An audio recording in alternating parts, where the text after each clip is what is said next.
Hey everyone, thanks for joining us in the Navigate and Credit Union Broadcast Center. I'm Molly O'Brien. This is Chuck Staton and Brad Rohrer. Staton. It's Chuck Staton.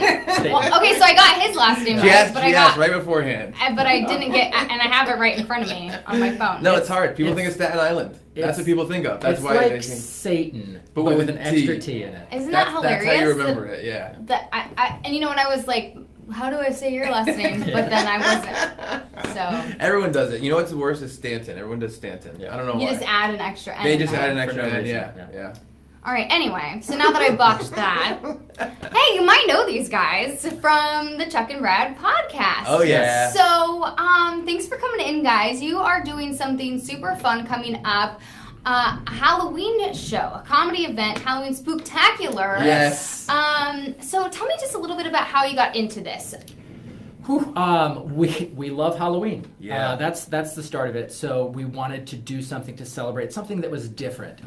There's a lot of club nights that go out, dress up, and listen to loud music and go home because you're tired. And we wanted something Go different. home because you're tired. I love that. Because I can't even stay up that late anymore. Well, we wanted something different. And Yeah. we thought, well, we love doing comedy and we love doing live podcasts and we love doing stand-up. So let's kind of figure out a way to mesh our live podcasts with our stand-up performances, and that's how we birthed the Spooktacular. Yeah, well, we've done, for the past, I'd say like 4 or 5 years, we've done annual Halloween podcasts, sometimes multiple, but there's always an official Halloween podcast where we have continuing segments, as well as like sometimes we do a horror movie rundown where we watch every single, like we watched all 12 Friday the 13th movies last year. It was a And struggle. it was really a struggle. Did you watch them all in a row? Yeah. No. Okay. No, not like in the I consecutive. was like, No, Must not watch. I guess. No, in order, I guess is what I thought. Okay. But yeah, so we'll do that. We'll do that per year, and we'll have some of our buddies on every year. Nick from the band Nobody's Boy Scout, and Brian from the band Survivors of the Kraken. Yep. And we'll do a big Halloween podcast that we really love doing, and we really look forward to it. We kind of really work on it. And this year it was like, oh man, like we have this segment. It's actually called Rejected Halloween Costumes, where we kind of do mashup costumes. And we come up with all these different ideas. And like, oh, that segment's so good. I wish we could do it live. And we started talking about what we could do. And I'm like, let's see if we can talk to the Comedy Connection, which we perform occasionally. And recently they had a tag team comedy night where they invited us to go and be on stage at the same time, which is a little bit difficult because it's basically like, you know, are you going to do a sketch? Are you going to do some of this person's stand-up? We had a very weird set. It was. Where we kind of presented a really prank was. that I did on Brad a long time ago, where I took a picture of him, with him holding a Christmas I don't know that cookie. we need to say this right now. And I made a Christmas card, said Merry Christmas from Brad, and I sent it to 100 random people across the United States of America with intriguing and funny messages to them. And I got some of their responses. I got in trouble with some people. I got to, because I put an email address that I could write back. So anyway, we used this correspondence and this prank on stage at the Comedy Connection to close the show, and it went so well. It went really, really well. And we were kind of ourselves on stage. It was a little bit less scripted than what we would do if we went up and did stand-up. And that tag team comedy show put this seed in our head that we could kind of go up and do something like that. And then when we started thinking, oh, our Halloween thing, what could we do? That kind of led to, you know, let's do a Halloween show. We talked to them, and they were like, yep, guys, do what you want. So we have the whole night at Comedy Connection in East Providence on October 25th. It's a Wednesday, starting at 8 p.m. And they said, we can do anything we want. And so we're kind of figuring out all of our stuff, and I'm very excited. Yeah. We've got some really talented stand-up comics in there as well to break up the Chuck and Brad nonsense with their own brand of nonsense. So Liz Moniz is going to be there, Derek Furtado is going to be there, and Brad Harrington is going to be there. I'm psyched for all three of them. Yeah. That's really neat. So I love this idea. There's so many people who are just kind of obsessed with Halloween. They love it for one reason or another. Sure. But I mean, candy. Obviously, that reason. The people spook factor, that's a big one. People like being scared, people like dressing up. Pumpkins. Candy. Candy. People like giving candy. That's it. How did you get the comics? Because like you just mentioned, you have 3 great comics that are coming in as well. Is the idea for this to have like Halloween type stand-up, or well, that's is the it, thing. So are you gonna like talk about Halloween jokes? So I mean, what's it really gonna be? interesting. So last year we were booked to do a Halloween show. Yeah. I did write a 7-minute set that was all jokes about Halloween. But that show got rained out. Yep. Okay. So now you're hanging on tight. No. So I'm not even doing that okay. stuff. So basically, this show, Liz Moniz, Derek Furtado, and Ray Harrington, they'll be doing stand-up sets. And I said, if you guys want to dress up or do Halloween-based stuff, if you can, great. If not, no big deal. So they're doing whatever they want to do. Cool. but we're going to be doing essentially 4 segments on stage to open the show, and then in between everybody to close the show. And our stuff is actually not stand-up. Yeah. It's going to be, let's see, what can we... Okay, well, rejected Halloween costumes, I told you. Yeah. So... Which, you guys dressed up. You guys put out a video for that. Yes, that's right. That's one of them. And Yeah, Iron Pan. That's yeah, one of them. Iron Pan. So Brad came up with one. Cowboy. Let me think of one that's... Okay, so we came up with one for people who are hip-hop fans. And the idea of this rejected Halloween costume is Puffy the Vampire Slayer Right. and Dr. Dracula. That's pretty great. Pretty good so ideas. it's Puff Daddy and Dr. Dre as Buffy the Vampire Slayer and Dracula. So we come up with those, and it's gonna be Brad, myself, and Ray Harrington on stage, and we're gonna kind of go through all of our rejected Halloween costume ideas for this year and kind of riff on them and stuff like that. And some of them are much worse than that. I think that one's like pretty clever and cute. Yeah. There's other ones that are much dirtier, not for this, and other ones that are kind of intentionally not a good idea. Like intentionally. Yeah. just So that's going to be ridiculous. part of it. And actually, we're closing the show with a half-an-hour segment that Brad doesn't know about, where I've played a prank on Brad that is going to be revealed live at the show. Do you always just get pranks pulled on you? Is that Yes. just... Yes, I do. No, you helped prank at the last one. I did. I have helped prank, I think, once in my life. And yet I've been the recipient of so many more. Yeah. Yeah, it was great last time. Last time was a surprise, too, for the person that we pranked, Right. where we kind of sent out 100 fake funeral invitations. Are we sending out 100 of anything for me for this Halloween? No, it's not that. Is there 100 any like good things? You just say people are going home with like a party gift or something like that. Everyone's going to get candy Yeah. at the very least. I have some other ideas. Yeah, we're actually, one of the segments is going to have crowd participation. That's true. Maybe a little bodily harm at risk if you want to play. We're going to definitely let you know before you come on stage. Okay. And make sure you're cool with it. But that's going to be part of it. But yeah, actually, we're not going to be doing any stand-up. It's going to be live comedy segments from us. Right. We're going to be on stage for most of the night, but it's not stand-up. Right. It's just, it's going to be very alternative. And I'm really, really excited for I it. like that. I like Yeah. that. And I think that's what's so cool about Halloween is that it doesn't revolve around presents. It doesn't revolve around, Yeah. It's an atmosphere. almost. Yeah. Yeah. No, and I it's a totally agree. month-long atmosphere. Did you see my as well. shirt? It's like Pac-Man, but it's a corn maze with jack-o'-lanterns. fun. Isn't that awesome? I have a plain gray shirt on. Oh, yeah, exactly. And I didn't get the Yeah. checker plaid memo. So- Sorry about that. I know. That's always. My apologies. That's okay. My apologies. Next time. You're Next forgiven. time. You're forgiven. So it's so fun. So this is happening at Comedy Connection. Tickets are $10. Show starts at 8 o'clock, but you can come a little bit early. Yep.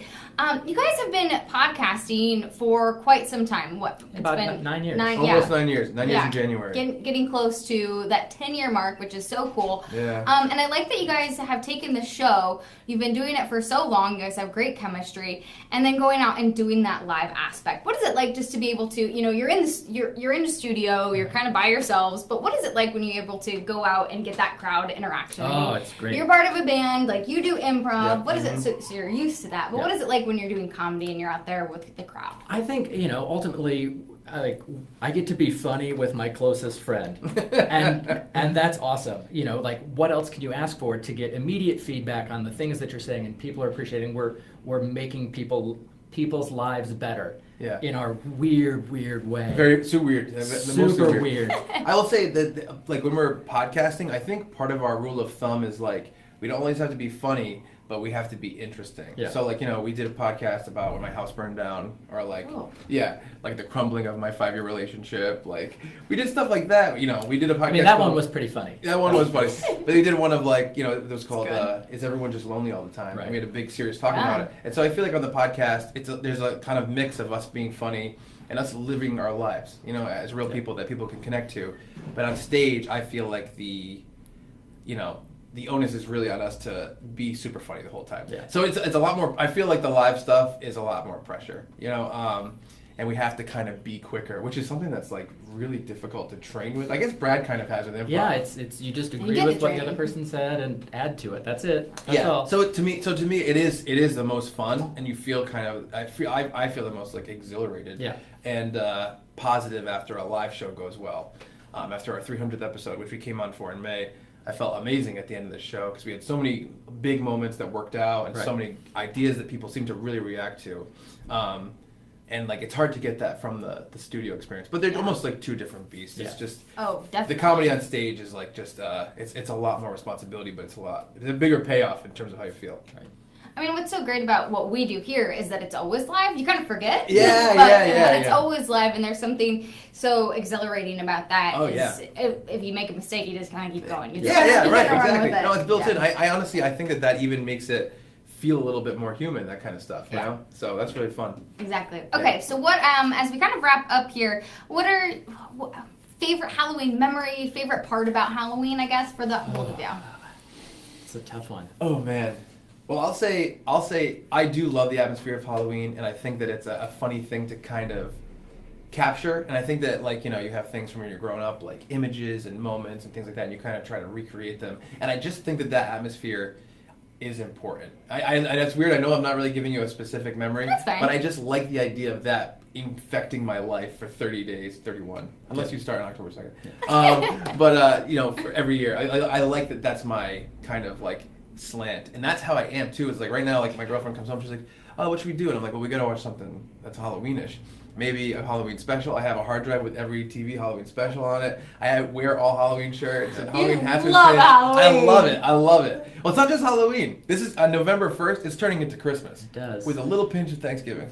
Wow. I have a specific Halloween memory. Yes. It's not a great one. When I was 16, I was working at a pizza place, and none of the delivery drivers wanted to work that night, and so I, a lowly pizza maker, had agreed to deliver for the night, despite not really knowing the area super well.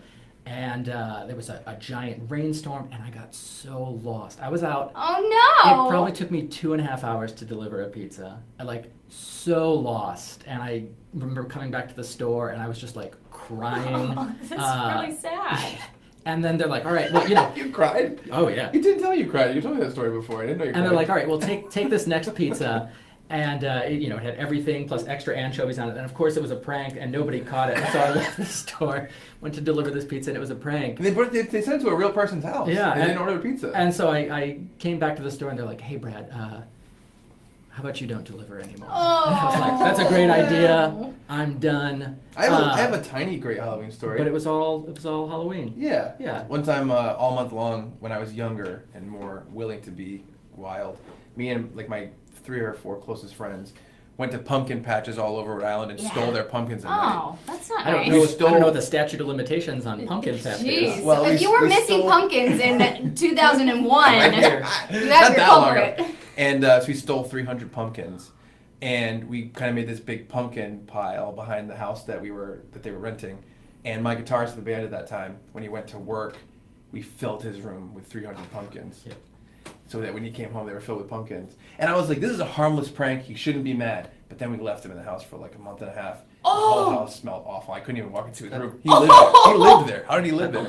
That part's not true. That part is true. That he left it for we left him. Wow. Yeah, I know. I felt really bad. But when you put a turkey in his room, We for put a turkey in Thanksgiving, his room for Thanksgiving too. I didn't realize the pumpkins were still there. Go find both those videos. It's the Great Pumpkin Caper and the Great Turkey Caper. You can go to seniordiscoveries.com. I don't know whether to laugh, be mad at you for stealing, be really grossed out at that smell. I know, that was the worst. The turkey was fine. The turkey lived. Okay, good. You know, we bought the turkey. It was a Thanksgiving turkey, like to So raise. you saved its life? Well, that's the thing. It was raised to be eaten for Thanksgiving, but instead we put it in his room for Thanksgiving. He came poor home. guy. He was mad. If you met him, you'd be like, yeah that makes poor sense. turkey. And then Those poor pumpkins. the turkey grew. I mean, it had messed up feet because they give it weird hormones, so we had to like build a sneaker.